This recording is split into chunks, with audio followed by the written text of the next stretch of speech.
finally at the IMS Museum opening, and I'm excited to introduce Jason. We work well with him. He is Vice President of Curation, and he's going to tell you a little bit about the museum. But I just want to first off say thank you for the opportunity to let us work on these cool cars. Well, I don't think the cars would ever look as good as they do without the SONAX product and your guys' help, along with our restoration team. But you know, we're finishing an 18-month renovation, $60 million complete rehaul of the Indianapolis Motor Speedway Museum.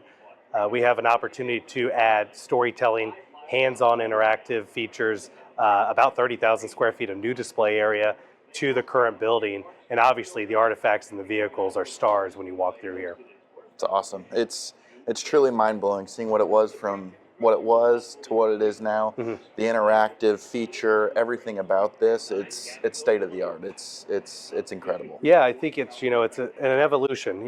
One of the greatest things that's ever happened was Carl Kaiser, the first curator, and Tony Holman started the museum in 1956, and it started as a 6-car display and grew to a 13-car display, and then this building was built in 76, but this is the next step, if you will, the next evolution of the museum for future generations to learn about the Indianapolis Motor Speedway, learn about the vehicles, learn about the drivers, and become race fans.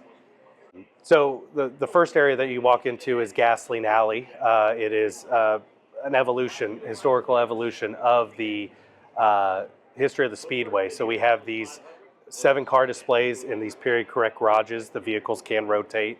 On the opposite side, we have display cases that correspond to those eras, and they have a variety of different artifacts in there and tell the story of IMS's 116-year history.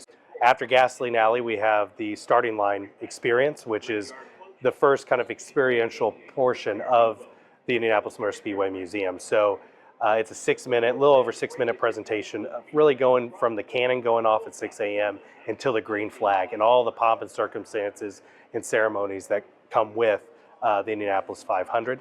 So once guests exit that location, they're kind of on their own to explore the rest of the museum.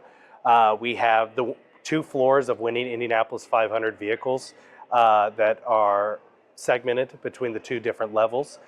So we'll rotate Indianapolis 500 winning cars through there, so fans will see their favorite races for the most part that we have in our collection, those vehicles on display.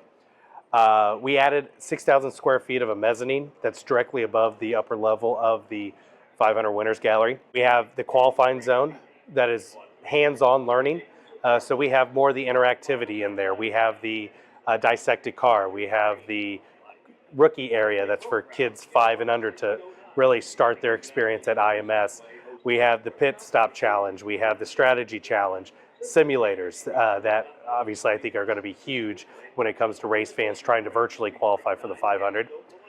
We have the Innovation Workshop, which is a STEAM classroom.